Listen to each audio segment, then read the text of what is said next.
Queridos e queridas, queridas e queridos, né, participantes, ouvintes, espectadores do Filosofando com Pizza, esse projeto maravilhoso que já está no seu quarto ano, né? Acho que é quarto, né? É, por aí.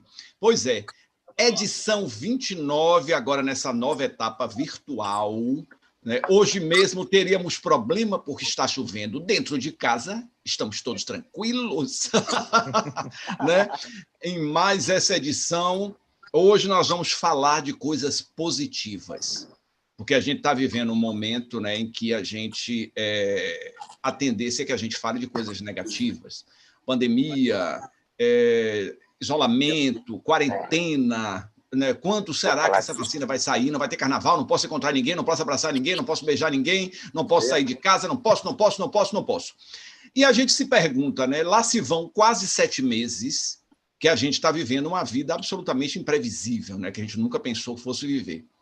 E a gente se pergunta, será que tem coisas positivas, aprendizados nessa situação que a gente está vivendo? Né? Então, hoje o nosso Filosofando com Pizza justamente vai falar sobre isso. 2 chutes que a gente está dando, muito inspirado em João Carlos Carvalho Gomes, né? O nosso convidado especial de hoje, assim, um sobrenome absurdo, aí tem a junção de 3 fortunas, uma herança absurda, João Carlos Carvalho Gomes, né? Que vai estar aqui a partir do Bem Querer, né? Que é um nome lindo, né, de uma empresa que ele lançou. Eu me senti inspirado no dia que ele fez o Roda Baiana. Eu falei, gente, nós temos que falar de coisas boas e ninguém melhor, né, para falar sobre isso do que João. E aí trouxemos esse tema, solidariedade e empatia, legados da quarentena. Na verdade, a gente está perguntando a vocês, será que existem esses legados? Será que esses legados são reais? E é sobre isso que a gente vai bater um papo hoje maravilhoso. Carlinhos Linhares, nosso querido participante, Mônica Veras, né, nossa parceira, Eliana Paveto, a nossa criadora, né, a nossa patronesse, né, que está aí com a gente também, para discutir esse tema, para falar sobre isso. E você, que está aí do outro lado, é o mais importante aqui no Filosofando. É ouvir a sua opinião, é despertar em você o que você está achando disso, falar. Lembrem-se, a gente vai ter rapidamente 15 minutos de cada um, e na sequência a gente abre. E vocês mandam através do chat, né, a opinião de vocês, o que é que vocês querem debater, sobre o que vocês querem falar, perguntas, questões, sei lá, o que vocês quiserem colocar, vocês colocam, né, que a gente vai estar lendo aqui, vai estar discutindo aqui. Então, essa é a grande questão. Solidariedade e empatia. Aliás, muita gente confunde empatia com simpatia, né? E, na verdade, são 2 coisas diferentes, né? As pessoas ficaram mais solidárias depois da Covid ou durante a Covid, ficaram mais empáticas. Bom, primeiro vamos ouvir aqui a nossa querida, né, Eliana Paveto, né, que foi a criadora do projeto junto com Mônica, né, e a nossa patrocinadora. Inclusive, quero dizer a vocês que não percam tempo. Nessa noite de frio, uma pizza com uma taça de vinho é o prenúncio de uma noite de amor fervente. Então, se você está com seu companheiro ou sua companheira em casa e quer dar uma aquecida, né, a relação cansou por causa da pandemia, pede uma pizza especial.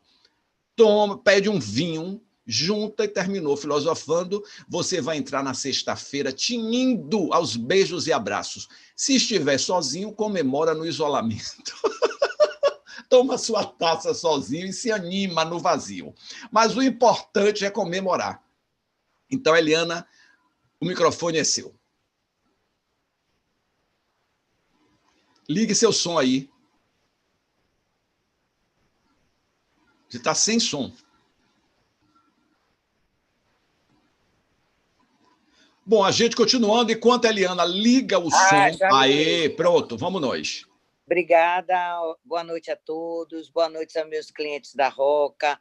Nós estamos falando de solidariedade, então meu agradecimento solidário a João, a minha querida amiga Mônica, a Carlinhos Linhares, a Fernando Guerreiros, a todos essas queridas pessoas que foram sempre comigo, muito, mas muito solidários, e com a Roca também. Eu queria agradecer de público. João, saudade de você. Você está sempre me prestigiando na Roca, você é um querido. Muito obrigado por ter aceito o convite de nossos amigos, e eu estou torcendo sempre que essa pandemia nos faça cada vez melhor. Obrigada e bom debate para todo mundo. Boa noite a todos. Aliás, antes de passar a palavra para Carlinhos, eu quero dizer que João Carlos Carvalho Gomes, é uma das poucas unanimidades que eu conheço. Nunca vi ninguém falar um ai contra João Gomes. Então, é realmente uma responsabilidade, né? Porque, João, eu vou dizer uma coisa, se outra pessoa abrisse uma empresa chamada Bem Querer, eu ia dizer golpe, fake. Porque é perigoso, né? É uma loucura. Mas com você, quando eu disse é João, eu digo não. Aí tem coisa, vamos investigar, certo? Justamente por isso, porque você sempre foi um cara queridíssimo na cidade, e todas as pessoas que a gente conversa, que a gente fala, João, João, adoro. Então, de norte a sul, de leste a oeste, né, de um lado a outro do espectro político, né, você é super querido, e eu acho que isso é uma conquista, né, de uma trajetória de vida profissional, pessoal, né, e isso é muito importante hoje, e é um elemento que a gente vai estar falando sobre isso, né? Obviamente, você tem muita solidariedade, tem muita empatia na sua vida, senão isso não aconteceria. Mas vamos lá. Carlinhos Linhares, né? Vamos começar. Já botou o óculos, a cabeça já está fervendo, as informações vêm quentíssimas. E vamos nós, queremos vocês participando, convidando outras pessoas para entrarem na nossa live e também pedindo essa pizza urgentemente, porque quando terminar vai dar fome, a geladeira está vazia e aí tem que comer essa pizza. Vamos lá, Carlinhos, é com você. Gente, mais uma vez aqui, estamos juntos, bem-vindos, os que estão chegando agora. E um abraço a todo mundo, especialmente ao nosso querido João, que é sempre da casa. E esse tema combina muito com a empresa dele, que está chegando agora no mercado. E com muita alegria a gente abraça vocês. E abre com etiologia, que todo mundo que me conhece de algum tempo já sabe que eu adoro a origem das palavras, não é, Moniquinha? Eu adoro saber a origem, e eu fiquei tão alegre em saber que solidariedade vem de solum, que tem a ver com estar só sobre o solo mesmo, o cultivo. Como eu vou cultivar sozinho? Olha que interessante. E esse sólido, esse solo é sólido. Então, na curva da formação da palavra, ela é uma ação consistente, de solidez, na direção do outro. Então, nesse aspecto, ela combina, ela é do latim, mas ela combina com a versão grega que a gente vai falar, que é empatia, que tem a ver com pathos, que é sofrer, tem a ver com sofrimento, inclusive psicopatologia ou patologia médica, quer dizer, estudo do sofrimento, e dos sentimentos também, dos afetos. E a empatia é sofrer juntos, é sentir juntos. Eu acho que a palavra mais legal é sentir juntos, essa capacidade de juntar essas duas palavras vão nos levar a essa questão de uma partilha, né? De uma partilha de significados. Outra palavra que eu acho legal a gente perceber é o gregário. A gente é gregário, que significa o quê? A gente é coletivo, a gente vive em rebanho. E essas duas palavras que eu disse antes, elas combinam com agregar, olha o gregário aí, congregar e segregar. Entendeu? Então, assim, as palavras vão falando. Teve um cara da linha junguiana, né? Acho que Luísa Sampaio, que é junguiana, está assistindo a gente, e certamente ela vai gostar de ouvir que, para Jung, a empatia, a solidariedade, a verdade, é um arquétipo. E é um arquétipo de potência. Olha que interessante. É uma potência que acorda o coletivo. Ela tem propulsão, ela reúne, ela congrega as pessoas.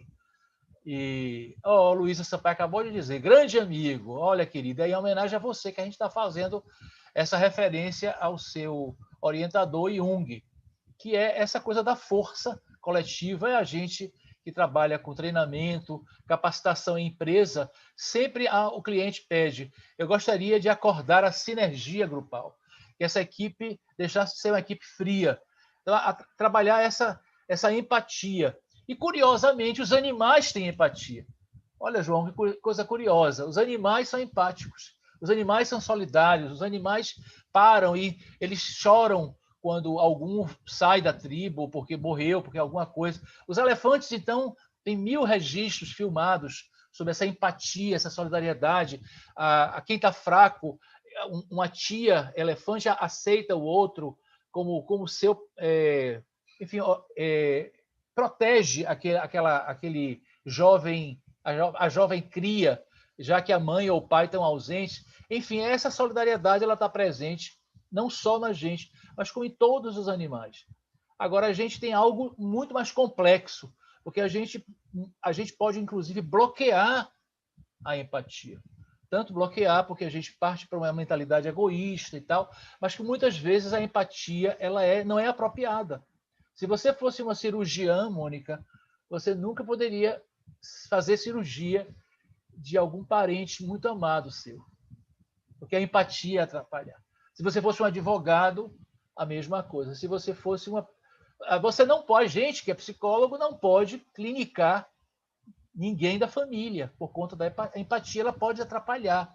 Então, esse jogo, né, de gostar da pessoa demais, e eu preciso...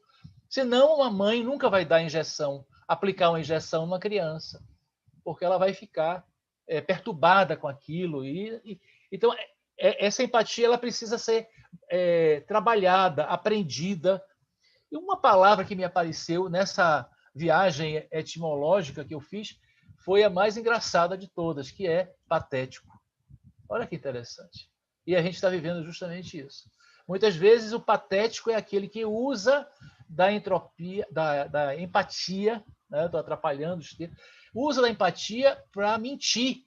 Então é o bajulador, é o somebody love, é o enrolão. Quer dizer, você faz um jogo, e é engraçado que a palavra patético ela está dentro, o som da palavra contém o conceito, né? Então é importante a gente entender essas coisas para começar a subir as escadas. Então vamos começar a subir as escadas, literalmente subir a escadaria, porque a gente vai começar o primeiro degrau é a esmola, é a ação impulsiva de dar um dinheirinho aqui na sinaleira. É o primeiro degrau, não tem complexidade. Eu estou falando a escadaria como se fosse um gradiente. Gradiente é do menos para o mais. Você vai vendo a complexidade dessa empatia, né? Até chegar, hoje em dia, nas ações de responsabilidade social. Mas ela começa com esse jogo de assistencialismo, de caridade, né? Minha avó, Lourdes Linhares, minha avó tinha uma entidade de beneficência, a Obra do Berço, e ela dava enxovais, ela dava 1.500 enxovais. Lulu Linhares, que da minha família, quem estiver assistindo, está morrendo de saudade da nossa querida velhinha. E ela tinha muita empatia, muita ação social. E o segredo aqui a vocês era tia de Maria Rita, que virou freira e virou irmã Dulce. Então, meu pai era ligado à família, tal. Meu pai era primo da irmã Dulce, e é importante a gente lembrar que minha avó dizia, ela está aprendendo comigo. Eu achava o maior barato, que ela era absolutamente consciente de que ela era a fonte das ideias de empatia, né? E uma vez, ela dando os enxovais que custavam, ela fazia todo um trabalho, e de repente alguém, uma senhora daquela época dos anos 70, chegou para ela com uma roupa de hippie, assim, aquela moda. Era uma senhora muito simpática. Mas disse, dona Lourdes, nós já estamos na era das pílulas anticoncepcionais. Ela ficou pé da vida, ficou irritada, porque para ela era aquele gesto que era o empático. E aquela mulher tinha todo um arrazoado, chegou com outra mentalidade. E aí eu comecei a perceber que existem muitas formas de você ver essas boas práticas, mas há algumas práticas que são imaturas. E aí quis o destino na minha carreira que eu fosse dar aula durante um ano na Universidade Católica, no curso de Serviço Social. E eu não era muito estudioso dessa área, mas eu fui dar a aula de psicologia, mas como a gente sempre aprende mais com os alunos, e ali eu vi que o serviço social continha uma ciência, era uma ciência de empatias, de projetos, de coisas. E aí fui aprendendo que aqui, esse fazer o bem, essa ação social, essa ação sólida e consistente, ela precisa ter um background científico, ela precisa ter um anteparo atrás de uma inteligência. Eu comecei a sentir que a empatia ela rendia mais se a gente tivesse chuva de inteligência. E aí, mais um salto da vida, eu fui ser psicólogo do Projeto Axé. Fui trabalhei 1 ano e meio com o Projeto Axé, e ali eu comecei a ver a força. Eram 1.700 meninos e meninas em situação de risco, de rua, e a gente começou a sentir a rede. Eu tinha que atender essas crianças, levar para o Olodum, levar para o Ileaie, levar para uma paróquia tal. Então, havia uma mobilização de grupos. Os grupos queriam fazer o bem, pegando carona no Projeto Axé. Tinha toda uma complexidade que eu fui vendo. E aí, de repente, me levaram para São Paulo, para a Secretaria do Menor, e eu perguntei lá, eu era o representante daqui do Projeto Axé, perguntei quanto custa para vocês um menino na secretaria. Eu citei quanto era, tipo $70, $80 por mês no Projeto Axé. Eles ficaram calados, parados assim, e eu fiquei em suspense. Quanto, gente? Era 20 vezes mais caro. E ali, para mim, é o modelo, né? Apareceu. 20 vezes mais caro numa organização pública por conta da burocracia, dos gastos. E eu fiquei falando para eles a ciência, a disciplina de capital, o aproveitamento da grana. Inclusive, meu salário, metade dele vinha desse Criança Esperança. Ou seja, as ações sociais, elas geravam, eu via isso, metade da grana que me pagavam vinha daí. Então a gente começou a subir essa escada e comecei a conversar com pessoas do terceiro setor, descobri o que era o terceiro setor. E o terceiro setor é isso, é essa empatia, essa solidariedade no mundo organizacional, com muitos controles, com otimização de recursos e com parcerias também. Parceiros, a galera do marketing, aprendi muito, né? Porque o pessoal dizia, não, a gente quer apoiar, mas a gente quer pegar um pedaço dessa imagem positiva. Então, eu sentia que eles podiam pegar um pedaço positivado da imagem, porque é isso que eles estavam fazendo, pegando essa projeção, mas muitas vezes eu dizia, para lá, porque você só está querendo pegar para usar como proteção. É melhor que você mude de atitude, porque eu não estou vendo coerência com a nossa ONG. Enfim, eu fui conhecendo várias ações sociais e todos vocês conhecem. Paróquias, vocês conhecem ONGs, vocês conhecem a própria OSID. Eu conheci pessoalmente doutora Zilda Arnes. Doutora Zilda Arnes, para mim, era um show, porque a mulher transformou semente de abóbora triturada com casca de banana e pedaços de encerado de locomotiva que ela ensinou a fazer balança para criar indicadores de vida, de saúde, e as crianças tomando a multimistura, certo? Eu queria, então, dizer que a empatia ela é fruto dessa multimistura. Eu acho importantíssimo a gente ter essa ideia de que essa força ela está aí já entranhada na sociedade. E eu queria fazer agora uma passagem rápida para uma outra área, que é a motivação disso. E muitas dessas organizações que eu tenho frequentado para fazer palestra, quando a gente podia ir localmente, muitas paróquias com ação social, Linhares, vem cá, eu dando aula na Unifax dessa matéria, né? Responsabilidade social, cidadania corporativa e especialmente ética, né? Que eu estou falando muito isso, uma ética cristã ou uma ética que julgue, que faça uma avaliação dessas práticas que muitas vezes não são filantrópicas, são pilantrópicas, de pilantragem. Né? E muita gente usando esse tipo de organização, dessa constelação do terceiro setor, né? Organizações como OCIPs, ONGs, fundações, usando para lavar dinheiro, e se o dinheiro precisa ser lavado, é porque ele está sujo, e se ele está sujo, ele não vem do trabalho humano, ele vem do trabalho da criminalidade, humano da criminalidade.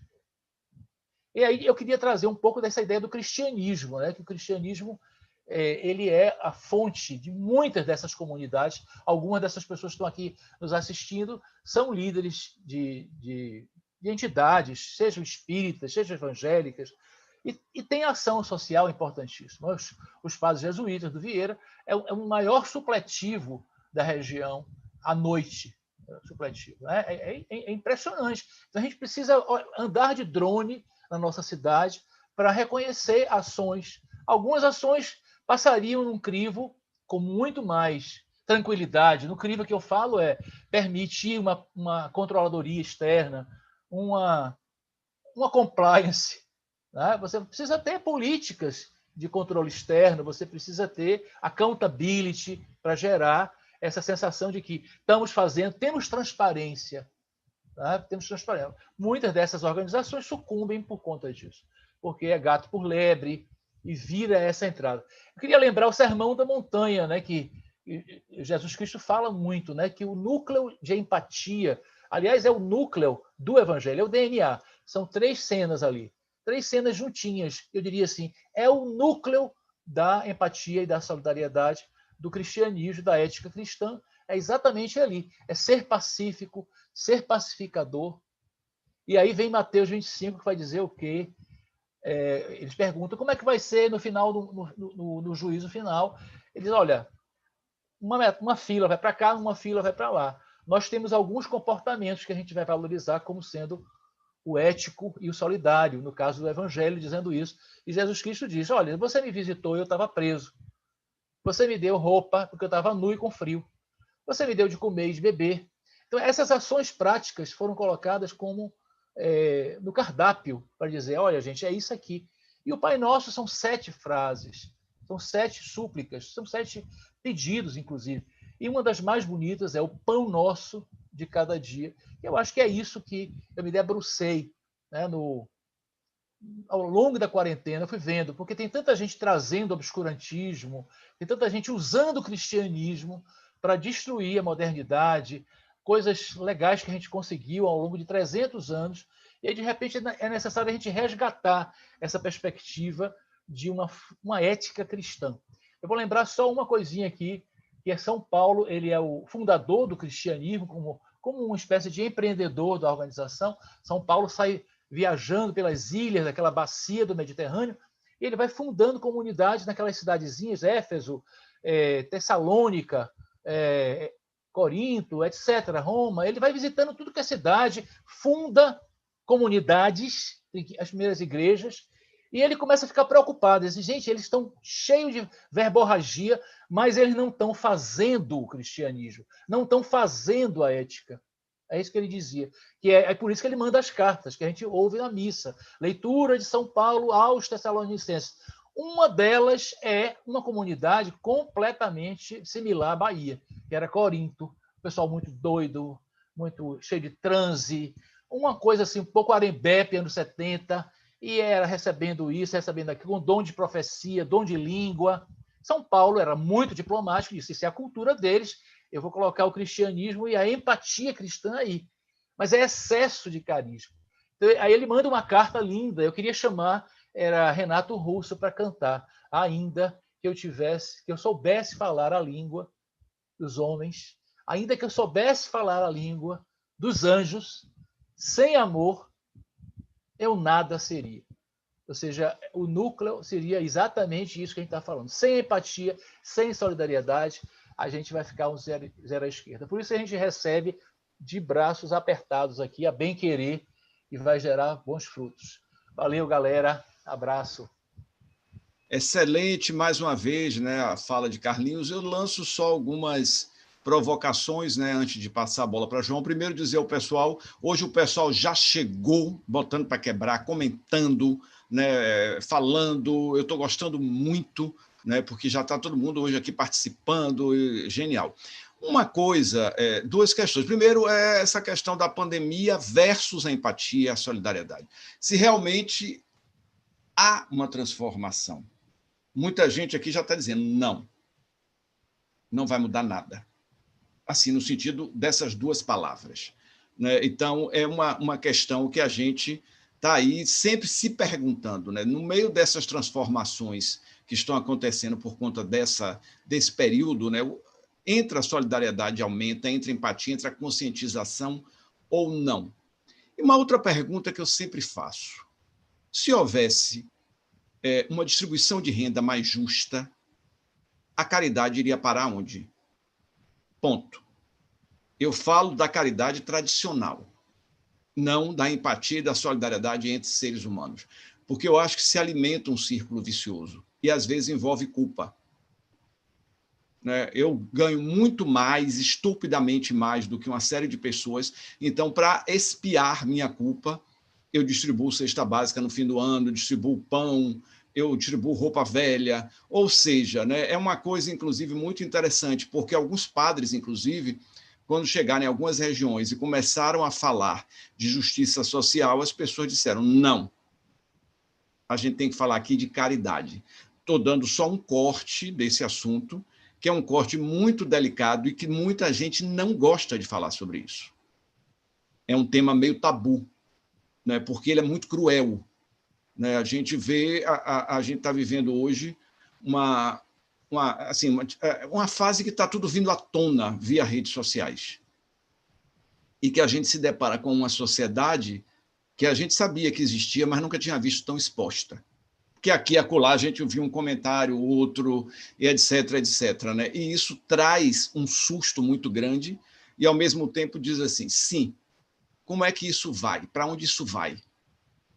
55 milhões na mão de um, 100 milhões na mão de outro, certo? Fortunas, determinados empregos que as pessoas com penduricalho chegam a salários astronômicos, né? E aí, como é que não tem desigualdade? Como é que aí não tem para onde correr? E sempre que você parte para qualquer situação que você vai trabalhar com tentar deixar esses salários mais próximos e tal, você tem resistência, você cria problemas terríveis, né? Então, é uma questão delicada. Eu sempre gosto de ressaltar isso, porque é uma coisa pouco falada, é uma coisa pouco discutida. E o Carlinhos também traz, João, essa questão da utilização desses dois. Eu conheço pessoas que eu definiria como absolutamente cínicas. Elas usam a solidariedade e a empatia como uma capa. Quando você observa melhor, você vê que isso é absolutamente falso, certo? Absolutamente artificial. Então, não quero dizer que não existam casos, né, de uma empatia. Agora, às vezes, empatia com a família. Se for meu parente, tudo bem. Se não for, não quero nem saber. E, ao mesmo tempo, a gente tem líderes, né? Irmã Dulce, figuras, Madre Teresa de Calcutá, né? Assim, várias e várias pessoas que doam a própria vida para ajudar o outro. Para mim, isso é o top da empatia. Né? E você cria hoje, João, uma empresa que ela praticamente nasce, né, na contramão de uma série de coisas que estão em guerra no mundo hoje. Né? A volta do individualismo, né? A volta da selvageria, a negação do conhecimento, né? A volta à Idade Média em muitas situações. E você vem com uma proposta que, ao mesmo tempo, dialoga com o que há de mais contemporâneo no mundo hoje, que é justamente a solidariedade e a empatia, mostrando que isso não inviabiliza o lucro. Isso inviabiliza o lucro selvagem. Isso inviabiliza o lucro descompensado, que aumenta cada vez mais a desigualdade social, claro. Então, um meio termo que você consegue trabalhar bem, certo? Sem gerar situações da mais completa desigualdade, injustiça, e por aí vai. Então, eu queria que você, bem-vindo aqui ao Filosofando, claro, né? E eu queria muito que você falasse um pouco dessa sua experiência e o que levou você a usar essa solidariedade e essa empatia como mote para reconstruir sua vida profissional. Bom, boa noite a todos, boa noite, Guerreiro, Linhares, querido amigo da equipe do bem, Mônica, prazer revê-la, quanto tempo, querida Eliana, que fez a abertura também, prazer e obrigado pela oportunidade, né, de estar aqui e conversando sobre esse tema que é tão interessante, que é tão acho que tão valoroso nesse período que nós estamos vivendo. Guerreiro, eu colocaria assim, talvez assim, para poder iniciar essa conversa, tem uma frase de uma moça que um dia eu recebi um desses cards de WhatsApp, e é uma moça conhecida, mas eu achei tão lindo, tão delicado, e vinha com uma flor, né? E estamos na primavera, e não por acaso, e aquilo me tocou muito, porque esse card dizia o seguinte: eu adotei isso como algo que me tocou muito, e aquilo recorrentemente me faz refletir. Diz o seguinte, trechinho: na vida, nada é em vão. O que não é lição é bênção. Só. O que não é lição é bênção. E você falou de uma série de situações aí, de uma decadência e uma degeneração do mundo, né, da humanidade, né, do nosso trato entre seres, entre pessoas, com relação ao meio ambiente, com relação a tudo aquilo que nos provê. Linhares falou sobre o termo solidariedade, desse solo que é sólido, mas esse sólido que é ofertório ao mesmo tempo, porque é deste solo que nós nos alimentamos, que nós nos nutrimos, é deste sólido que nós extraímos uma série de riquezas minerais que fazem a vida acontecer. E aí, dentro desse contexto inteiro, eu não vou me ater tanto a todas as condições anteriores, porque seria até assim, infundado nós ficarmos tanto falando sobre isso, mas toda essa degeneração, toda essa degradação, ela foi pausada. Algo, e aí é o que eu acredito, algo que pode ter qualquer componente, se você estuda uma religião, ou se você se identifica, ou tem empatia ou simpatia por uma religião, por alguma coisa, você fala assim, meu Deus, ou Jeová, ou Maomé, seja quem for, algo nos fez parar tudo isso. Tudo, absolutamente tudo, deixou de ter o valor que tinha. O petróleo não vale a mesma coisa. As grandes unicórnios, né, que eram os termos mais comuns, tipo Airbnb, da noite para o dia virou uma empresa milionária, quebrou várias outras empresas do meio. Não estou criticando nem fazendo apologia a ninguém. Mas da noite para o dia ela perdeu tudo. Por quê? Porque, na verdade, nós estávamos numa situação de vivência completamente predatória, completamente desprovida de fundamentação e de valores. Nós não dávamos mais valores ao que necessariamente precisa ter valor. Nós vivemos essa era toda e eu reflito muito dentro das minhas questões, inclusive filosóficas, pessoais e espirituais, qual é o meu papel nesse contexto, por que eu estou vivendo esse momento e que lição e que aprendizado que está sendo posto para mim. E, obviamente, assim, você já tem resposta? Não, não tenho resposta. Como bom filósofo, né, Linhares, o filósofo não tem resposta, ele tem sempre perguntas, né? E eu fico me perguntando muito, mas eu começo a entender algumas questões de que tudo estava tão errado, guerreiro. Tudo estava tão errado. Nós estamos num sistema tão falido do ponto de vista mundial, e não é só um país. Veja, é o mundo inteiro. Seu país é comunista, se é ditador, se é liberal, se ele seja o que ele for. No mundo inteiro, algo invisível paralisou a humanidade. Mudou completamente o roteiro e o rito das relações. Nos faz parar e vai nos gerando muitas dores, inclusive causadas em consequência dele, e talvez em alguns momentos os justos paguem pelos pecadores, porque talvez até esse conceito de uma justiça mais divina, ela possa até acontecer nesse sentido, porque tudo faz parte de uma experiência. Eu me sinto uma pessoa muito privilegiada pela oportunidade de ouvir e de ter o prestígio da amizade de pessoas que lideram espiritualmente, você sabe, Guerra, disso, lideram espiritualmente organizações e pessoas como o Divaldo Franco, que aproveito para dizer à comunidade espírita e simpatizante que a partir de amanhã até o domingo começa um encontro fraterno, aliás, esse final de semana, a partir de hoje à noite, se eu pudesse dar uma dica do bem para todo mundo, já fica a dica, se conectem com o bem, só com bons pensamentos, só com bons conteúdos, só se deixem impactar por coisas que sejam valorosas. Nós estamos na primavera, que é o florescimento, o renascimento, celebra-se com Divaldo Franco o encontro fraterno, e aí a Lorixá, Mãe Carme, minha mãe do terreiro do Gantuá, celebra as águas de Oxalá nesta madrugada de sexta-feira, e Oxalá é o orixá da vida, que traz a vida e a mensagem da paz. Então, fica essa dica. Voltando e tratando um pouquinho mais do assunto, nós estamos falando sobre uma situação onde o desvirtuamento daquilo que é a linha principal e o princípio, e você me fez essa pergunta no Roda Baiana, porque é até estranho mesmo uma empresa, Mônica, voltada para business, porque eu estou voltado para negócios. A Bem-Querer está para fazer negócio. Mas aí, muitas vezes, as pessoas perguntam assim, mas uma empresa com esse nome, será que ela não é uma empresa filantrópica ou filantropa? Ela não vai fazer alguma coisa que seja mais numa linha... Isso não, é negócios.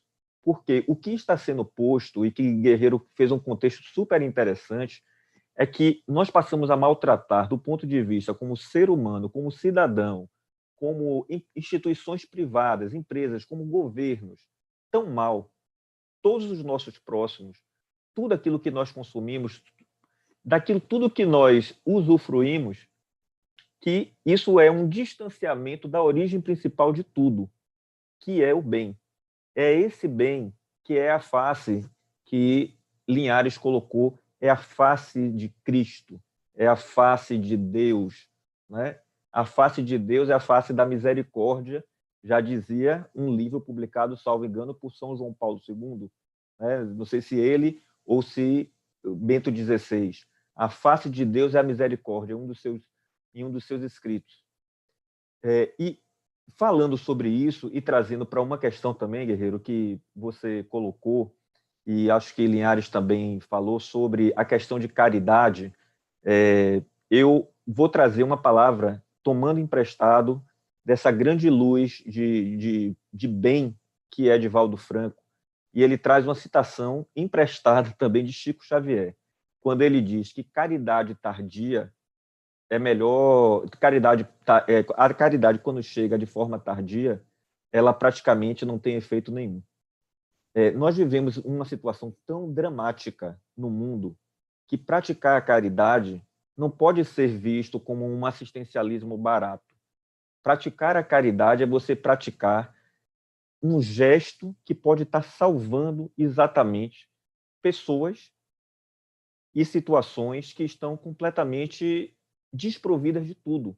Porque nós estamos vivendo numa sociedade tão cruel, tão fora de todo esse senso do que é o tema dessa live, que é empatia, de se colocar no lugar do outro. A fome voltou de uma forma violenta ao nosso país. Nós não podemos negar que, mesmo com pouco trânsito que nós passamos, nós não estejamos vendo nas ruas muito mais população de rua, que essas pessoas estão passando. Eu tenho uma proximidade com um grupo de moradores de rua da Igreja da Graça, e as situações são daquelas famílias do desespero. Inclusive tem refugiados venezuelanos, muitos, inclusive. Não tem como você não tocar. Governo nenhum é suficiente para poder chegar, instituição privada é suficiente para poder chegar, alguém tem que fazer. O se aproveitar é um desvirtuamento. Qualquer desvirtuamento de organização, toda organização, todas as pessoas, nós nascemos para fazer o bem. Quando nós nos distanciamos disso, nós estamos nos aproximando de algo que nos torna inferiores à nossa condição que foi dada. Ser humano é o único ser na espécie que pode pensar e pode ter consciência, Mônica. Quando as pessoas perguntam, será que as pessoas vão sair melhores ou piores da pandemia? Quando alguns dizem, não, vai sair tudo igual. Outros vão dizer, não, vamos sair melhores. eu diria o seguinte: cada um vai ter a sua experiência, porque depende da consciência de cada um. Mas o que eu acho que está sendo ofertado na pandemia para cada um de nós e para todos nós é essa evidência dos fatos. Isso, Guerreiro, que você colocou muito claramente, está gritante, está alarmante. Toda a situação da desigualdade, toda a questão dos preconceitos. Você imagine que qualquer situação que envolvesse o racismo é uma briga, é um movimento, é uma raiva que está continuando. Nós estamos vivendo uma sociedade de ódio e de raiva. Isso tudo, na verdade, gente, isso tudo está nos chamando para uma mudança de eixo, não é isso. As pessoas muitas vezes também colocam, que eu discordo, temos que salvar o planeta. Bom, o escritor lá, o cientista escritor da teoria Gaia, ele até um pouquinho mais duro, ele diz o seguinte: que pretensão é essa do ser humano? Dizer que vai salvar o planeta? O planeta é um ser vivo. Esse ser vivo, ele funciona, inclusive, como o nosso corpo humano. Quando existe uma doença, ele vai mandar os anticorpos. Se aquilo que está contaminando e fazendo o planeta adoecer, ele vai mandar os anticorpos e matar quem está fazendo mal a ele, que somos nós, os seres humanos. Isso é a teoria Gaia. E esse planeta ele pode continuar existindo porque ele não acaba, mas pode acabar a vida humana. Essa é uma teoria que também dá caldo e muita...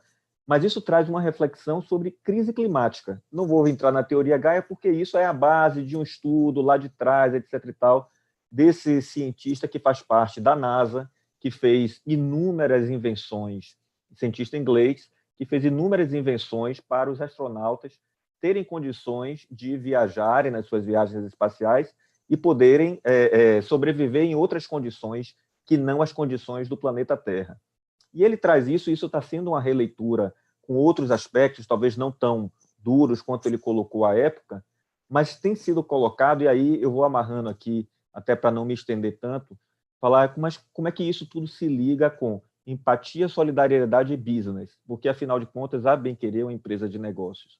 Fechando, então, esse ciclo, quando falamos sobre essa destruição de natureza, esse descompromisso total e deslavado com a questão do clima, etc. e tal, está fazendo com que o mundo se mobilize e passe a exigir os selos de certificação ambiental de um país, que passe a exigir, bancos agora vão liberar créditos ou não financeiros para determinados empreendimentos, se aqueles empreendimentos tiverem compromissos reais com o meio ambiente.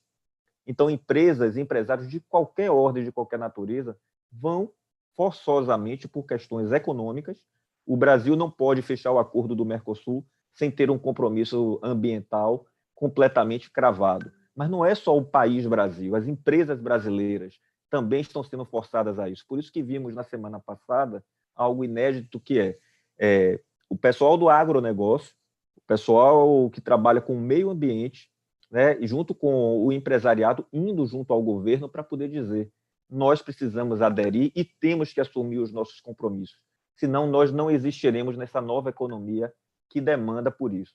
Isso afeta o consumo, isso afeta o mercado.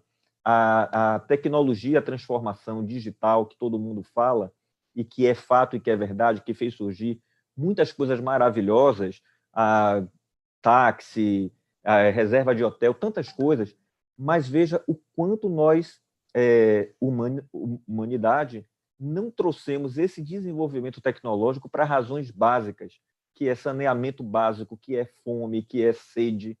Veja, houve uma aceleração enorme da tecnologia, mas a transformação no real benefício essencial foi muito pouco feito. E isso nós sentimos agora, nos trazendo um ser invisível que nos mostra a nossa total incapacidade, total incompetência, porque nós não conseguimos acelerar a produção de vacina, nós não conseguimos ter remédio de forma acelerada num mundo globalizado e com a tecnologia tão avançada. Então, são esses vieses, né, do meio ambiente que hoje se traz num conceito chamado de ESG, um termo em inglês, que é meio ambiente, social e governança corporativa, que isso é pauta de empresas, de acionistas, de donos, de executivos, senão os negócios não sobreviverão e muitos morrerão no meio do caminho. Outra, a questão da inserção da tecnologia, para que melhore-se as condições reais de vida e de sobrevivência, são esses assuntos que, somados, compõem a proposta da Bem Querer em levar às empresas a possibilidade delas enxergarem os seus caminhos e os seus direcionamentos naquilo que nós chamamos de propósitos maiores, propósitos que vão além daquilo que um dia ficou escrito lá como missão, visão e valores, que ficou preso nos corredores da empresa, como se fosse um discurso para os funcionários, mas que, de fato, hoje o cidadão, a sociedade exige uma postura diferente. Eu queria só encerrar, encerrar a minha fala e passar, acho que foi Linhares que falou, e Guerreiro também, acho que foi Guerreiro agora que falou no final sobre Madre Teresa, e eu estou aqui pescando, viu, Guerra, eu não vou lembrar, e estou aqui com o semblante dela, uma frase que ela falou e que eu acho muito pertinente. Ela disse: o bem que você faz hoje pode ser esquecido amanhã. Faça o bem a si mesmo. Veja que, ao final das contas, é tudo entre você e Deus. Nunca foi entre você e os outros. Então, quando perguntam, nós vamos sair melhores ou piores? Nós quem? Eu pretendo sair melhor. Eu pretendo, com base na minha consciência, sair melhor. Eu pretendo, com base naquilo que eu me disponho a fazer, a contribuir para que as empresas possam ser melhores, para que minha família possa ser melhor, para que os meus amigos possam ser melhores, para que o meu país possa ser melhor, e vou encontrar de que forma eu posso também ser essa poeira cósmica dentro desse universo inteiro, mas uma poeirinha cósmica um pouco melhor. Então, não sei se eu também ultrapassei o tempo, desculpem se ficou prolixo com relação à fala, mas aí vocês e Guerreiro arruma. Não, João, eu acho que sua contribuição foi importantíssima, né? Suas palavras foram preciosas e, principalmente, você traz uma coisa que me dá um alento muito grande, que é a possibilidade de transformar a nossa vida como um todo. O que é isso? Não é só o meu discurso, é a minha ação na vida pessoal e profissional. Porque muitas vezes a gente se dissocia, né? Eu já me peguei várias vezes dizendo, olha, eu sou muito empático, mas no meu ambiente de trabalho não estava sendo.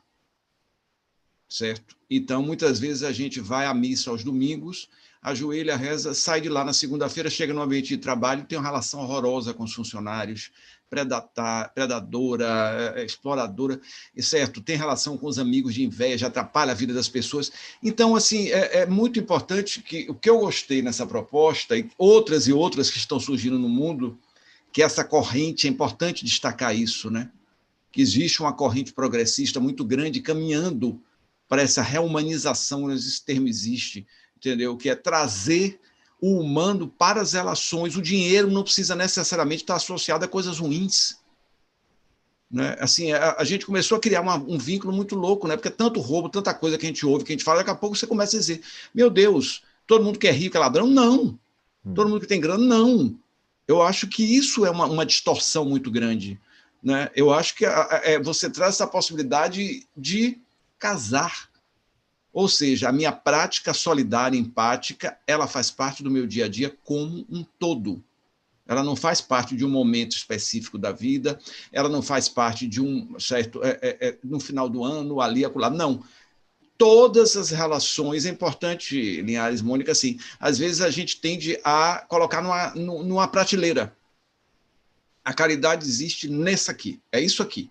Fora disso, não. Entendeu? A empatia está aqui, nesse ponto.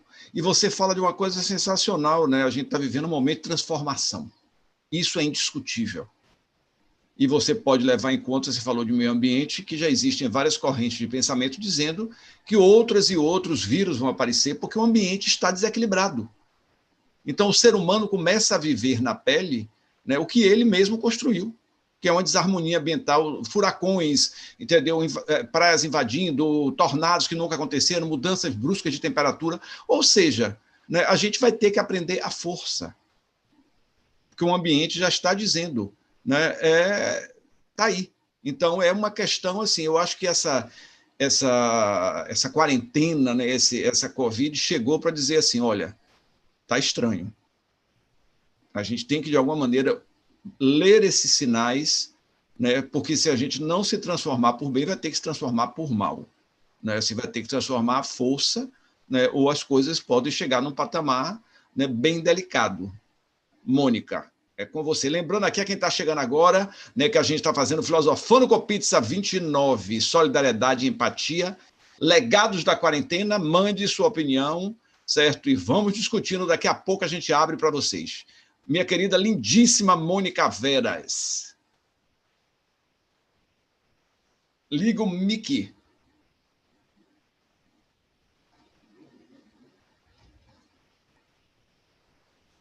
Boa noite a todos e a todas. É com muita alegria que o Filosofando volta na sua edição 29, com muita alegria, com muita força, com essa energia do bem, porque o Filosofando é essa possibilidade da gente, com pizza, filosofar e trazer sempre um alento, uma esperança, palavras, né? Eu quero agradecer a fala de Carlinhos, que fez uma trajetória linda, desde a parte etimológica das palavras, até as experiências dele, né? Eu tive um privilégio muito grande, colega do Carlinhos, aos 18 anos, de assistir a vestição dele no Mosteiro de São Bento, o meu querido monge Carlos Linhares. Eu estava lá naquele momento, ele entregue a Deus, né? Um momento assim solene, emocionante. Então eu vivi aquela experiência mística de Carlinhos e conheço essa alma linda que é meu amigo de tantos anos, né, Carlinhos? Desde os 18 que a gente se conhece, e eu conheço também sua trajetória profissional, sua riqueza de trabalhos, e sempre do seu lado, vendo o seu crescimento e a sua forma de trazer empaticamente, solidariamente, a antropologia, as ciências sociais, um cientista social, um querido que está aqui conosco. O grande colega, né, e amigo João Gomes, que eu lembro dele, eu acho que no Filosofando, se não me engano, lá no presencial, né, e com essa linda empresa, eu achei lindo o nome, Bem Querer, que é querer bem, né? Então, juntou duas coisas que eu acho geniais, o desejo, que é o querer, e o bem, que é exatamente o amor. Então, não tem coisas mais preciosas para o humano do que o amor e o desejo. Querer bem. Então, essa empresa está fadada ao sucesso porque ela está construída nos pilares que sustentam a subjetividade humana, que é o desejo e o afeto.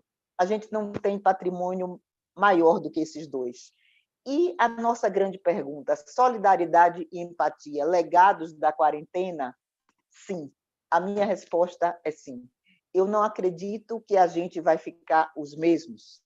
Pensem que um ser inanimado, porque o Covid-19 nem organismo vivo é, ele é um ser inanimado, ele faz parte do inanimado.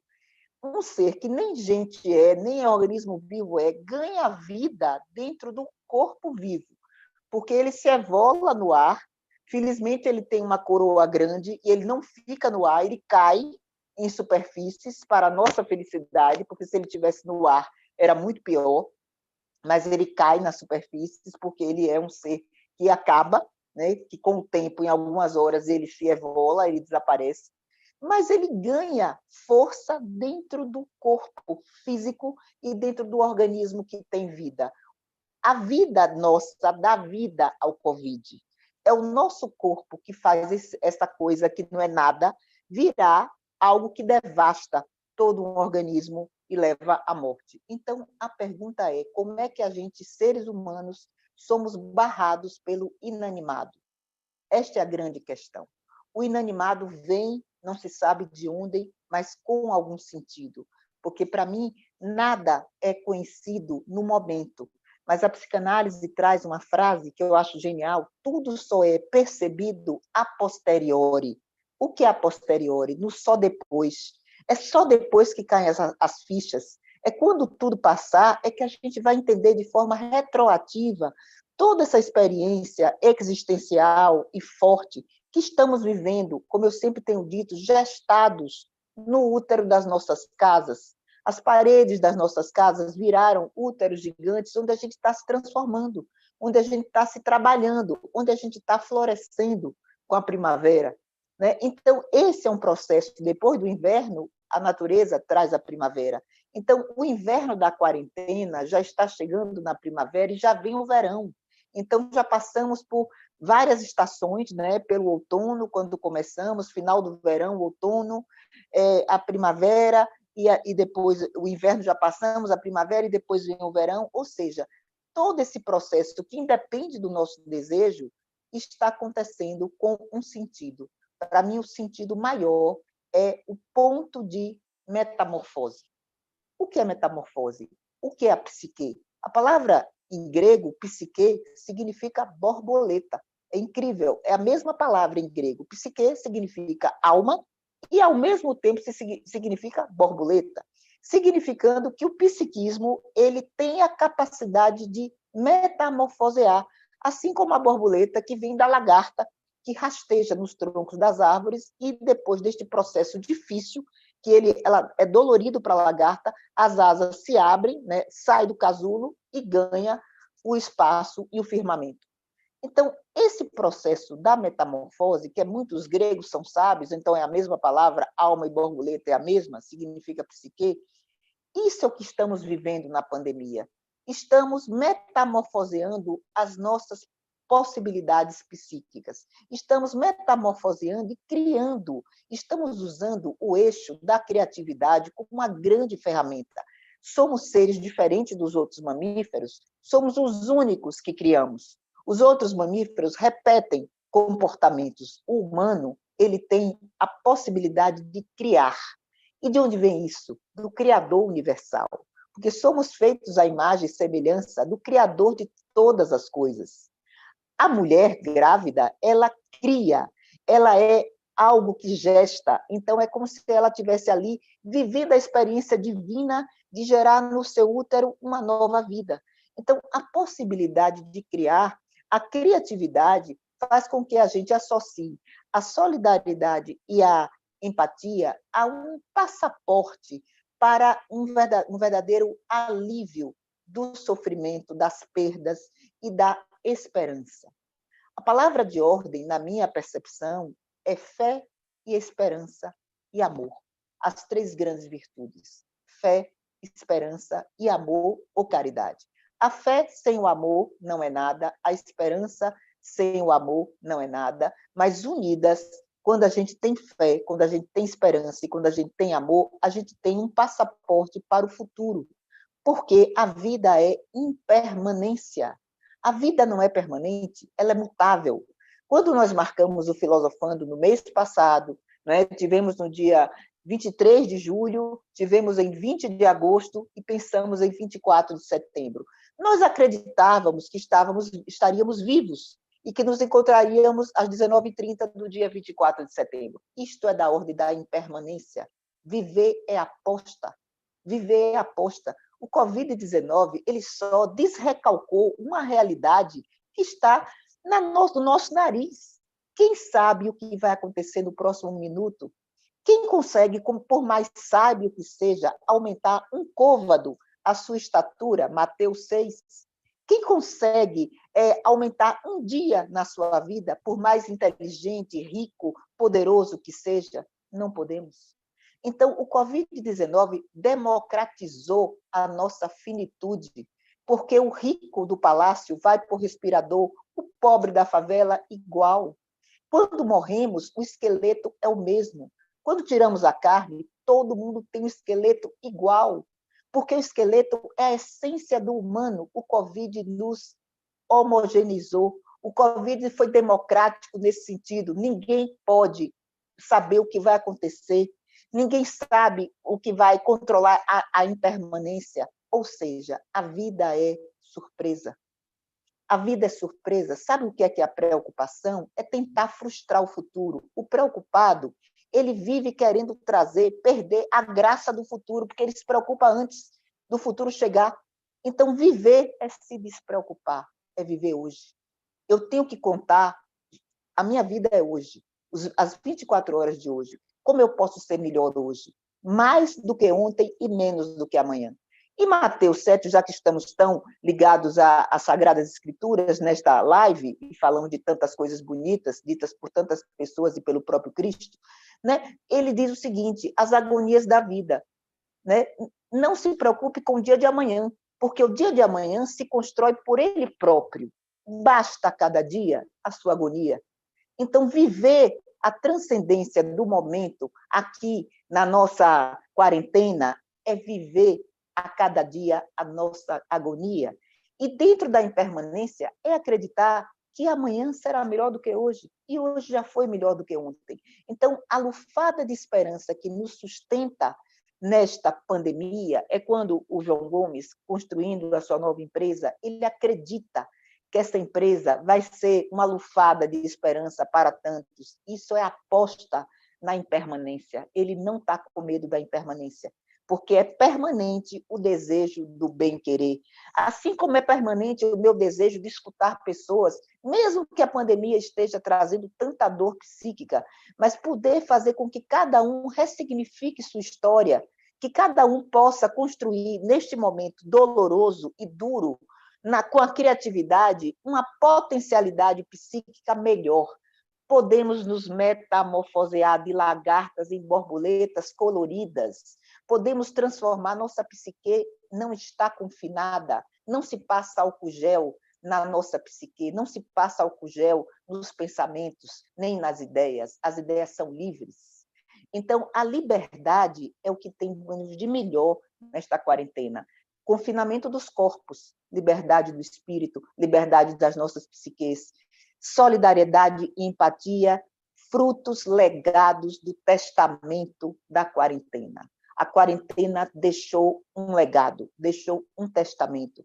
E quem tiver a sabedoria de degustar de uma forma, vamos dizer assim, profunda, não na queixa, mas na construção do que vai ser, porque o futuro, como se diz no popular, a Deus pertence e não nos pertence, mas o futuro é construído hoje, tudo é hoje. Hoje é o futuro do ontem e é o passado do amanhã. É o hoje que congrega o futuro do ontem e o passado de amanhã. E é agora, às 20h30 do dia 24 de setembro, que nós podemos celebrar a nossa história hoje. O Filosofando tem uma história. O Filosofando leva essa alegria dos seus componentes, o bom humor de Fernando, a criatividade de Fernando, essa potência que é o grande articulador do Filosofando. Eu me sinto a costureira do Filosofando, porque eu faço meus alinhavos no final.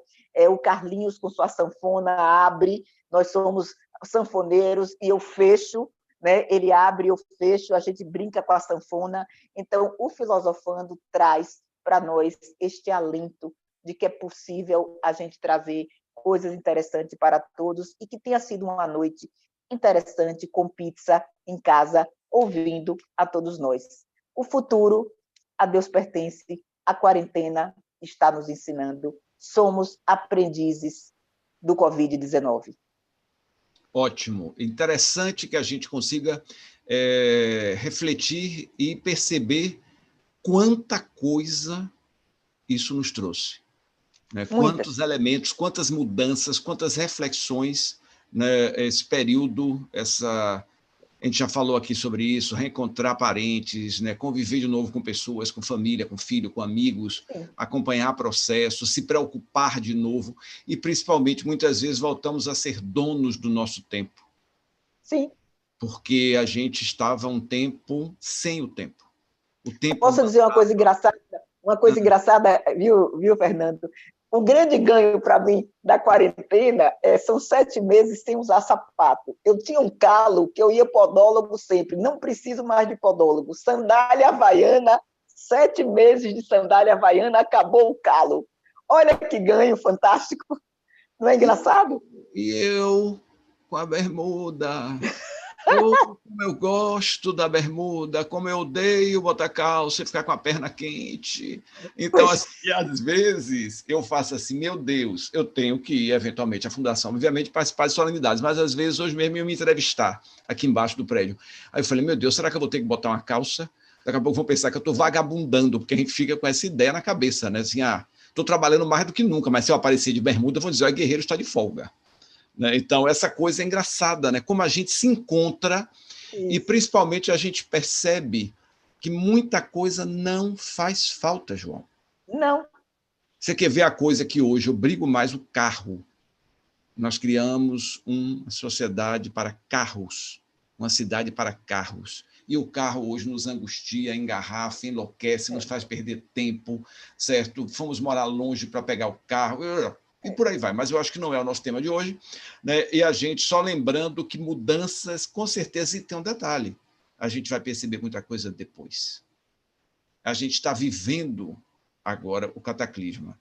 Daqui a pouco é que a gente vai começar, isso vai virar história, a gente vai olhar para trás e vai dizer, rapaz, eu estava no meio dessa mudança toda, eu estava no meio dessa loucura e eu não percebia, porque a gente muitas vezes não percebe.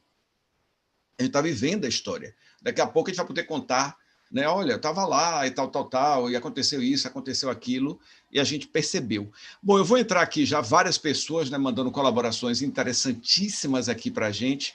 Eduardo Chefe, né, fez várias contribuições interessantes, e a última frase dele é maravilhosa, né? O Covid nos democratizou em vida. Eu acho que essa frase dele foi sensacional, apesar de que eu acho que isso tem um dado aí hoje, por exemplo, que às vezes uma pessoa que tem melhores condições de ser atendida uma vez doente vai ter maior possibilidade de se salvar. Esse é um fato que não pode ser jogado no lixo, que hoje a Covid começa também a atingir, né, diferentes caixas de diferentes formas, mas sem dúvida, né, por você ser rico, pobre, branco, preto, crença A, crença B, o Covid não vai ele não vai dizer, não vou entrar aqui por causa disso, não.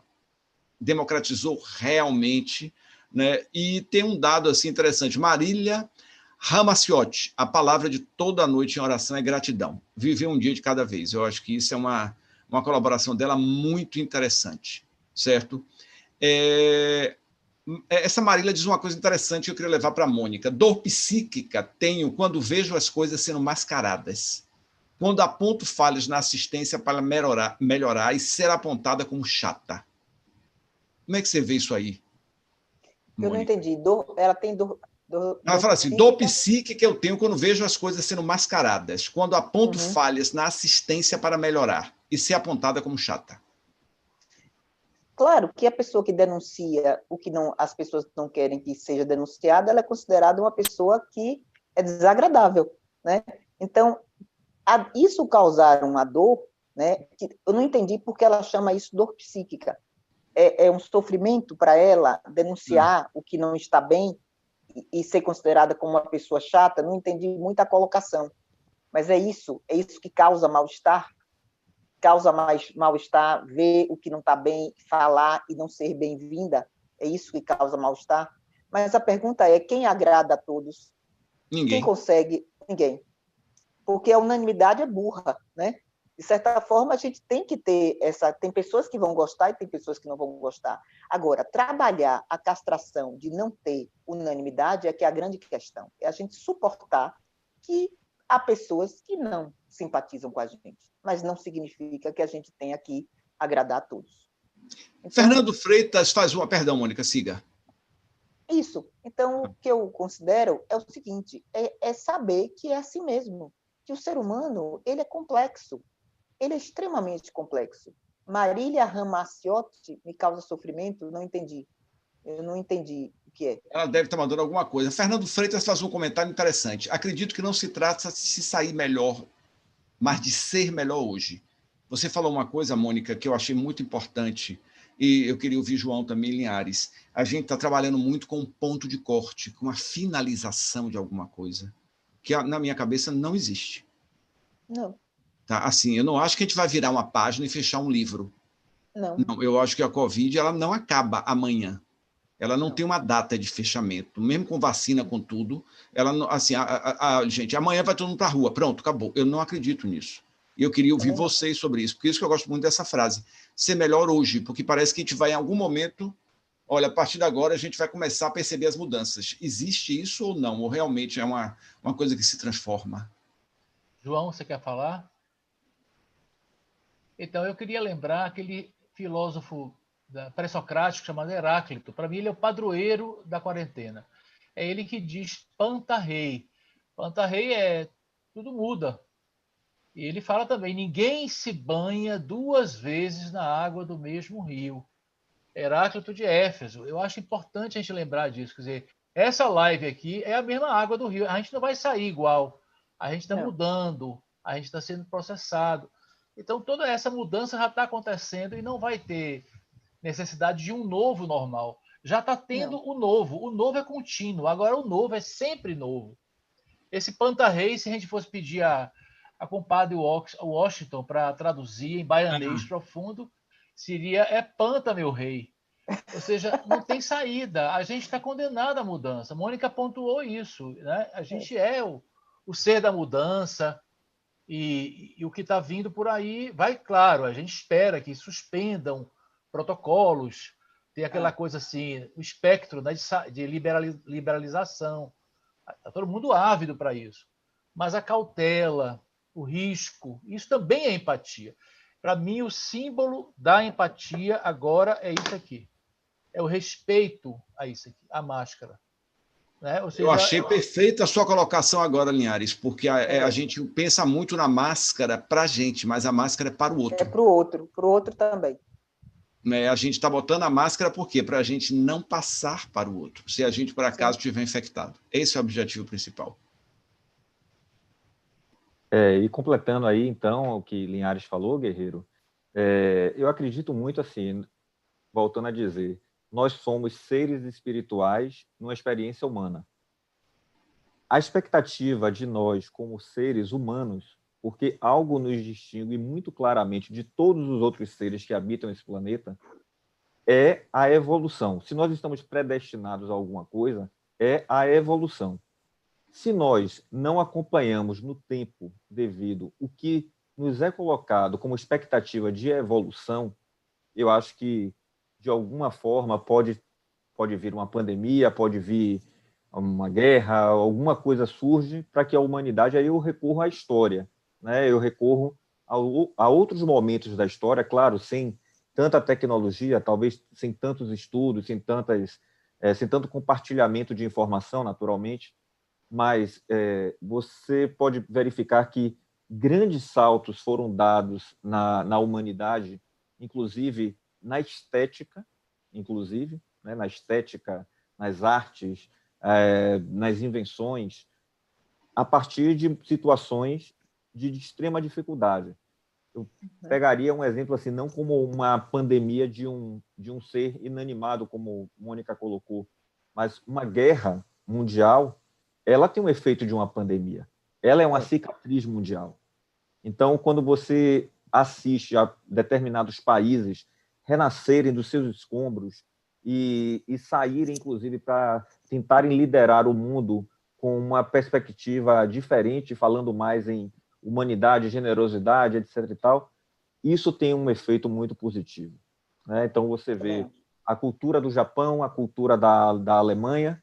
Não estou falando que eles são povos melhores ou piores, mas povos que aprenderam muito com suas pandemias e guerras mundiais. E se a gente traz também para o contexto histórico da gripe espanhola, depois daquele momento que também assim não tem uma data, eu não acredito também numa data, guerra, de um dia vai acabar e a gente vai fazer uma declaração do fim da pandemia. Também não acredito que seja isso. Tem um processo de transição, de coexistência e de melhoria nessa relação com o que provocou a pandemia. É um choque de ordem, né? É um choque de ordem, mas eu acredito que nós devemos, sim, sair com muitas coisas positivas a partir disso. Eu, particularmente, sou otimista e eu acredito. Tem um dado importante, João, que você lembrou da gripe espanhola. A semana de 22 aconteceu pós-gripe espanhola. Foi. E foi uma revolução na cultura, nas artes, no modo de ver o mundo. Entendeu? Então, eu tenho discutido muito a área cultural, né? Muitas pessoas me perguntam, e aí, Guerreiro? Eu digo, olha, eu acho que quando o presencial voltar, nós vamos ter plateias lotadas, festas lotadas, a gente vai viver um momento de reencontro e vai viver um florescimento do mundo artístico e cultural, talvez não visto por nós nos últimos 20 ou 30 anos. Verdade. Porque a gente vai estar... A gente sentiu a falta, como Mônica fala. E a falta valoriza. Né? Quando a gente fica muito tempo com alguma coisa que a gente tem demais, a gente não valoriza. Na hora que a gente sente, olha, Rapaz, que prazer. Eu morro de saudade do Teatro Castro Alves, é uma coisa louca. Entendeu? Por mais que eu veja live, eu fico, meu Deus, eu quero sentar numa plateia e ver esse artista ao vivo, eu não quero sentar dentro de carro, eu não quero nada, eu quero sentar numa plateia e assistir. Então, Guerreiro, essa nostalgia, aí eu faço assim, meu Deus, como é que eu podia algum dia estar cansado de estar no teatro? Nunca. E tem uma coisa, assim, rapidamente, você falou dessa estética e a ética, né, que volta, né, à origem, que estava lá escrito no Templo de Delfos, né, conhece-te a ti mesmo, conhecerás a Deus e o universo. As pessoas estão sentindo necessidade de voltarem, professor Linhares, a voltar a se reconhecer, a reconhecer seus valores essenciais, como Mônica colocou lindamente, sobre aquilo que é o impermanente. Na verdade, assim, essa reflexão sobre o impermanente que traz uma releitura sobre sentido de existência, de pertencimento, de trazer sentido, de viver as experiências. Aí eu acho que a estética cultural, a cultura tem um valor, assim, eu acho que é catalisador, assim, e talvez seja uma alavanca, é algo que foi tão desprezado, está tão ferida, está tão combalida, mas ela vai vir, guerreiro, é avassaladora, porque não é quem está ali liderando, porque ela não se submete a isso. A cultura, ela vai vir, ela vai emergir. Eu, particularmente, sou um otimista nesse sentido. Não, sem dúvida nenhuma. E tem várias... a questão das pessoas sem máscara, né? Marília Ramacciotti fala, não é respeito ao outro que eu vejo no dia a dia. Vejo unidades sendo abertas sem condições de funcionamento, vejo várias pessoas sem máscara, apesar de toda a orientação na mídia. Isso dá um filosofando com pizza completo, né? Assim, não dá nem para discutir agora, porque é uma coisa impressionante, né? Essa questão do não... É a falta de empatia total, como já foi dito aqui. É a total falta de solidariedade. Né? É você acreditar, e aí vem para o negacionismo, não acreditar que isso seja realmente uma doença grave, debochar das mortes, né? Considerar que todo mundo morre mesmo, que não tem jeito, e aí vai para uma série de desdobramentos que não é o caso de hoje. Né? Eu acho que realmente é um momento delicado e que a gente vai dar o nó, vai desatar o nó e vai passar por isso, sem dúvida, né? Isso aí. Olha, uma coisa que a Ana Cláudia Batista coloca, não mais sexo, droga e rock and roll, e sim cinema, teatro e show. Eu não sei porque é que ela excluiu. Né? Eu não mais sexo, tem um grupo aí que não faz mais sexo, né, no mundo inteiro, eu acho uma opção, não vou criticar de jeito nenhum. Né? Droga, eu não sou muito fã, nunca fui, não gosto. Rock and roll eu adoro. Né? Mas cinema, teatro e show, eu adoro os três, então... Não vejo problema nenhum. Mas que excluiu? Adorei, Ana Cláudia. Queria dar um papo aqui legal, que eu ouvi empresários, João, essa semana, e eles eram muito refratários ao home office. E eram, assim, teimosíssimos, não queriam. E eu até me lembrei de uma fala, uma entrevista do Harari, do Homo Sapiens, ele falando que ele, como viajava muito, queria, antes, na Universidade de Jerusalém, usar o remoto, né, para poder dar aula para tudo quanto é canto, e o pessoal de lá sempre freando. E eu vi os 4 empresários falando essa semana que deram o braço a torcer, e eles estavam dizendo o seguinte, nunca viram tamanha plasticidade. Eles usaram essa palavra, plasticidade no sentido assim, de adaptabilidade, que eles não viam como é que ia rolar a produtividade, mas ele viu que as equipes estavam ágeis e, enfim, pessoal de escola que o diga, né? Da noite para o dia, foi todo um exercício de adaptação. Alguns escritórios que eles estavam falando, né? Então, assim, algumas coisas que eles foram vendo e algumas pessoas superando. Antigamente, a gente não podia falar de online num cafezinho. Não, o professor não fale não, porque a galera que não gosta, a chefia gosta do presencial. E um deles disse assim, antigamente eu diria assim, como é que eu estando lá na hora, vendo eles já não trabalham, imagine em casa. Né? Então, aquela visão antiga, né, de comando e controle, eu acho que vocês sabem do que a gente está falando aí. Mas vamos lá. Não, sem dúvida. É uma coisa engraçada. Eu, como gestor hoje, né, eu estou há quase 8 anos como gestor, e a gente está vivendo talvez um dos períodos que a gente está tendo o maior desafio dentro da Fundação hoje, que é a questão da Lei Aldir Blanc, que a gente está tendo que dar nó em pingo d'água. Nunca trabalhamos tanto e estamos trabalhando online. Algumas vezes presencialmente, mas as nossas reuniões, todas, e eu vou te dizer, nunca vi uma equipe tão azeitada e trabalhando tanto. Assim, e também o tipo de trabalho que você... Porque eu confio na minha equipe. Eu não ando ligando para a minha equipe perguntando se você está trabalhando, se você está dormindo. Né? A gente criou relações de trabalho totalmente deturpadas, né? Assim, sabe? Afinal de contas, você confia ou não confia em quem você trabalha? Claro que eu posso estar vivendo uma excepcionalidade dentro da Fundação hoje, né? Dentro do meu ambiente de trabalho. Mas eu escolhi aquelas pessoas e eu estabeleci esses critérios como líder. Certo? Eu trabalhei para chegar nesse ponto. Então, eu acho também que a sua posição como líder, eu não incentivo competitividade, eu não incentivo fofoca, né? Eu trabalho em cima de uma união, eu trabalho em cima de um trabalho que todos são elogiados, todos são destacados. Então, isso, o resultado é que a gente está online, mas a gente sabe que a gente está trabalhando porque o resultado chega. A gente chega nos resultados. Então, eu acho que é um ganho, né? E tem uma coisa que Marília fala, graças a Deus somos adaptáveis, precisamos não nos acomodar com o errado. Concordo plenamente. Eu acho que é um desafio que a gente está vivendo hoje, né? Que é como é que a gente se adapta a tudo isso e como é que a gente sobrevive, né? Acabou. Ana Cláudia Batista pergunta, eu gostaria de saber como funciona a empresa citada por João. Responda aí, João. A Bem Querer, na verdade, ela funciona como se fosse um ecossistema, onde nós temos o que eu chamo da equipe do bem, um dos integrantes da equipe do bem é Carlos Linhares. Nós convidamos pessoas com competências diversas, em disciplinas diversas, inclusive Linhares com o lado filósofo, mas também de psicologia organizacional, onde ele tem uma compreensão e, por exemplo, num momento como esse, é extremamente pertinente a psicologia organizacional para poder lidar com tudo isso que Guerreiro falou sobre a visão do executivo, a visão do líder. Esse é um momento que, por exemplo, se exige muito de liderança. Não é só de gestor, mas de liderança. Como é que você consegue fazer com que essa plasticidade ela aconteça?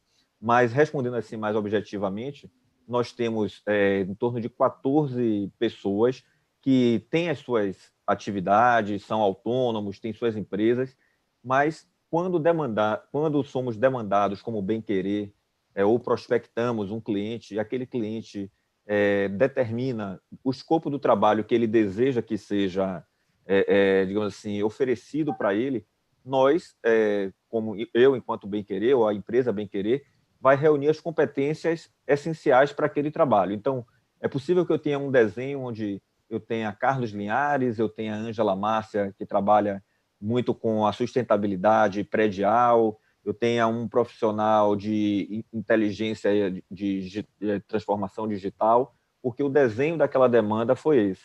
Mas eu posso ter uma empresa que deseja fazer um treinamento e uma imersão na própria cultura, reconhecer um pouco mais a cidade, eu posso ter Carlos Linhares, eu posso ter o historiador Rafael Dantas, dependendo do que seja a demanda. Então, temos 14 competências ali entre disciplinas, digamos assim, mais tradicionais, como marketing, vendas, gestão digital, mas também aquelas que fazem parte das organizações, como aqui falamos de filosofia, história, ilustração, ou seja, é nessa composição, e é isso que nós estamos aí já com algumas iniciativas sendo trabalhadas e sendo bem recebidos e bem acolhidos.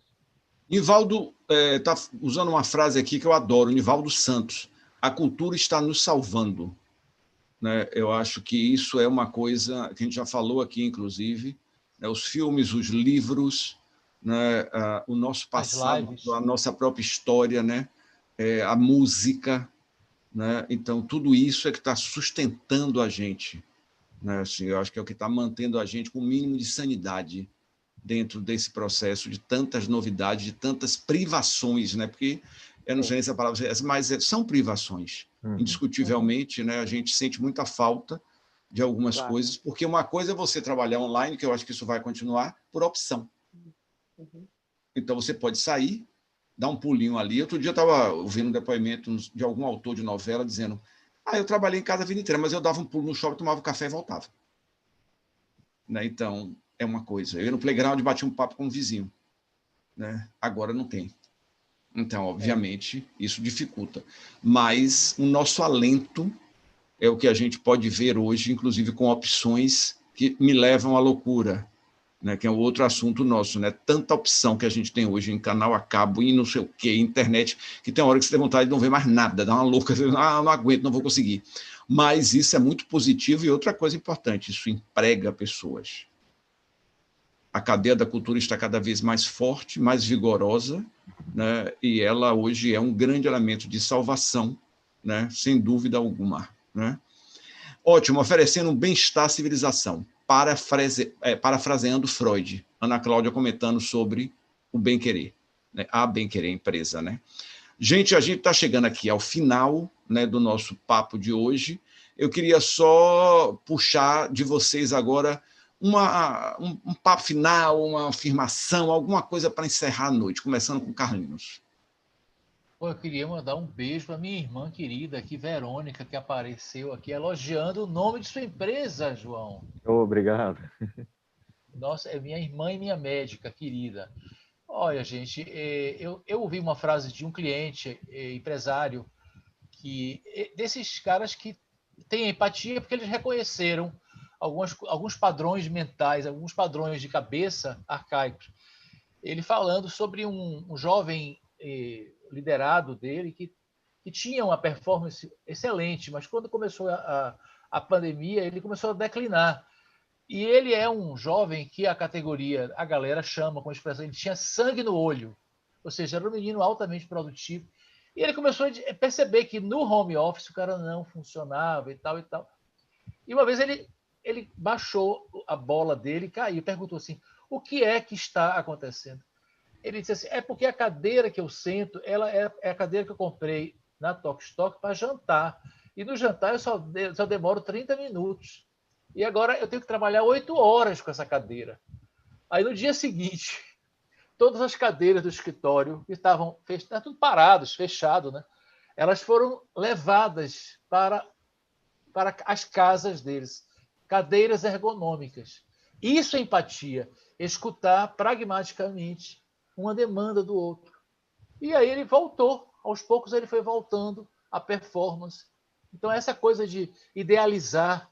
Eu dando aula para as minhas alunas, meus alunos lá, MBA, eu pergunto por que não abrem a câmera, por que eu fico falando para uma tela de computador só com fotografias ou nomes. Professor, o senhor não conhece minha realidade. Eu tenho vergonha de mostrar o meu cenário atrás. Eu não tenho essa estante bonitinha, não. Então, a gente começa a perceber que o outro iria se constranger. Então, assim, é um mundo que vai exigir um novo tato. Quem tiver querendo voltar, esse universo de home office, ele está revelando algumas coisas delicadas. É isso aí que eu deixaria, né? Se abrir para a escuta do outro. Valeu, Completando, gente. Linhares, uma coisa que você falou é interessante, uma outra observação também, né, que as pessoas estão sendo mais observadas do que nunca. Que, por exemplo, ao participar, por exemplo, de uma reunião do Conselho de Cultura, que eu faço parte, obviamente, né? Se eu estivesse fazendo presencial, eu estaria sentado na plateia junto com os outros. Agora estou sendo observado o tempo todo. Então, isso, sem dúvida alguma, traz, né, um exercício, por isso que a gente cansa mais, né, muitas vezes no trabalho virtual, porque as pessoas estão vendo a gente o tempo todo, estão observando as nossas expressões. Quando você bota lá as 40 caretas, né, inclusive eu vi uma situação hilária recentemente, que eu estava numa audiência pública e apareceu uma pessoa deitada numa cama enrolada num lençol. Eu me desconcentrei de tal maneira que eu comecei a falar besteira e dar risada no meio da audiência, porque eu achei aquilo tão louco, entendeu? E a mulher se enrolava no travesseiro, e a mulher levantava e deitava, e se enrolava no lençol. Eu disse, gente, eu não estou acreditando nisso. E eu tive que exercitar, né, a minha concentração, porque eu não conseguia viver aquele negócio. Mas é isso, agora a gente está vendo todo mundo ao vivo em cores. Independente do ambiente, a cara da pessoa está lá, a reação dela está lá. Né? Então, isso é muito louco. João Carlos Carvalho Gomes. Bom, meu nome completo. Olha, eu terminaria assim, agradecendo primeiro a oportunidade que vocês deram, né, para a empresa, mas eu acho que muito mais até para o bem. Né? A empresa vai estar aí, mas muito mais para o bem. Eu acho, Guerra, assim, sinceramente, que não querendo dizer que a pandemia ela traz as coisas boas, é difícil, porque é duro, porque só quem sente, né, as dores mais ferrenhas da pandemia pode falar sobre isso mais diretamente. Mas algumas coisas, por exemplo, a telemedicina foi regulamentada. A possibilidade de ser atendido, Mônica, deve estar trabalhando muito, né, nesse sentido. Muito mais. Os médicos, você poder ter um atendimento médico à distância, isso é uma acessibilidade que nós não tínhamos e que passou a ter. Isso foi muito rápido, isso é muito positivo. Mas nós passamos também a enxergar, e aí por isso que eu digo assim, depende da consciência e da escolha de cada um. Nós passamos a enxergar, por exemplo, o papel do lixeiro, do cara do lixo, a importância do cara do lixo, do caminhoneiro, né? Do abastecedor do supermercado, das pessoas. Sim. Então, sabe aquelas profissões, aquelas atividades, aquilo dali que eram consideradas menores, consideradas, e inclusive afetando a estima das próprias pessoas, naturalmente, pelo contexto inteiro, e não podia ser diferente. E aí nós vemos o seguinte, olha, quando a Mônica fala assim, não tem o rei, não tem o plebeu, porque o vírus colocou todo mundo na mesma condição, eu até diria até um pouco mais. O rei, ele passou a olhar e ver ali que sem o plebeu, ele não tem reinado. Ele é um rei sozinho, um rei vazio, um rei do nada. Então, nós, na verdade, estamos nessa experiência de forma juntas. Se conectem com o bem, busquem o bem. É uma jornada curta entre cérebro e coração. E toda essa transformação, ela só depende de cada um de nós. Não digo que é sem dor, é com muita dor. Todos nós estamos vivenciando algum tipo de dor. Todos nós perdemos amigos, todos nós perdemos pessoas conhecidas, parentes. Todos nós estamos enfrentando problemas de patologias psicológicas, sociológicas, econômicas nas nossas famílias, nós mesmos, com tudo isso que Guerreiro falou das nossas privações, porque são privações, mas precisamos acreditar. Mônica falou sobre o impermeável, né? Sobre o que não cessa. Impermanente, perdão, desculpe. O impermanente. Cada vez que você acorda, abre o olho, é uma nova oportunidade de um novo dia que nasce. Isso. Então, se conecte com o bem, principalmente nesses dias aí, principalmente amanhã, nessa madrugada. Permita que o bem chegue até você e que, enfim, ele possa te trazer o bem-estar, o bem viver e o bem querer na sua família, com você mesmo, se queira bem sobretudo. Ana Cláudia diz assim, exercitar o bem é um exercício, exige foco e determinação, concordo. E tem uma reflexão de Eduardo Chefe, que eu vou deixar aí de rabicho para a Mônica, refletindo por aqui. Coexistimos em nossa interdependência, mas estamos privados de conviver em meio à transitoriedade. Os cenários de cada um frente às câmaras virou as roupas que estão no armário. É isso mesmo. Eu acho que é uma mudança, né? Não sei se tá ligado meu microfone, tá, né? Sim.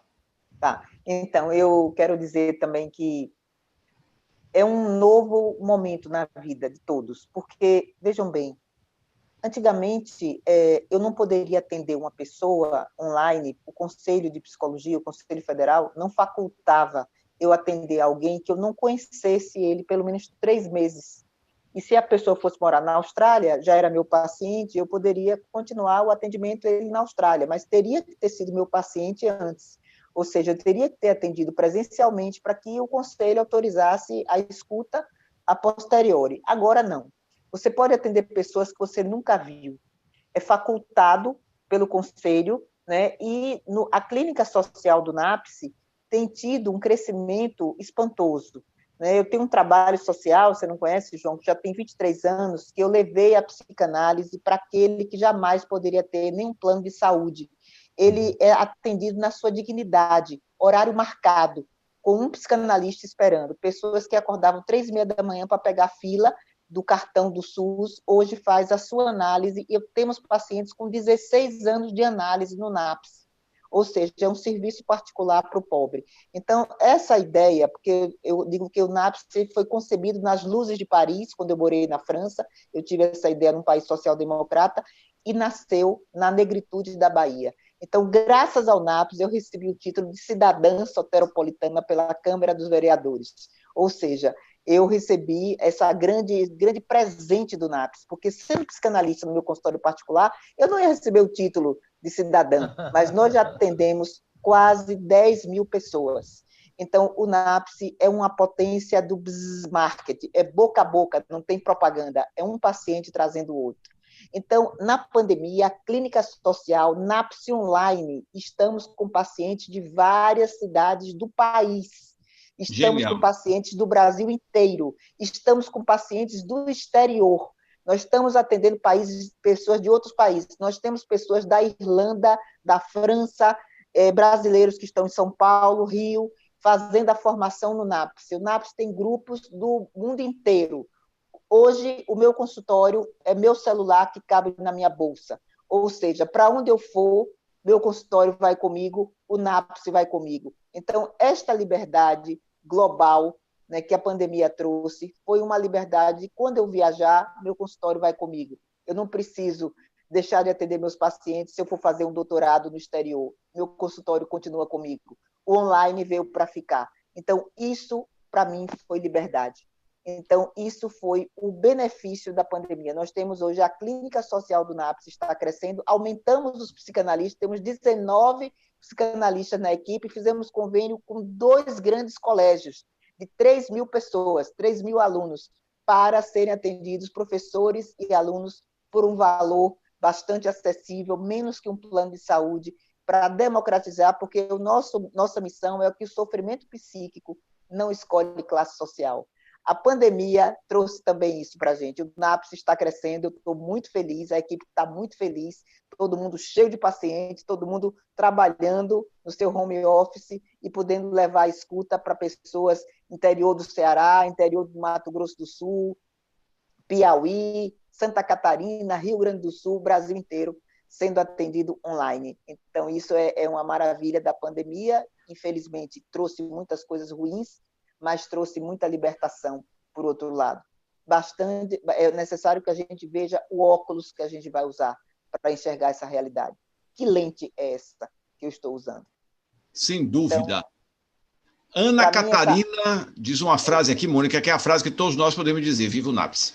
Então, é maravilhoso aí. Eu queria mandar um abraço aqui também para o nosso querido técnico Gabriel, porque eu sempre gosto de falar de quem está nos bastidores, né, que está aqui, né, fazendo com que esse evento possa acontecer tecnicamente bem, né, que trabalha direto com a Mônica, que é uma grande figura.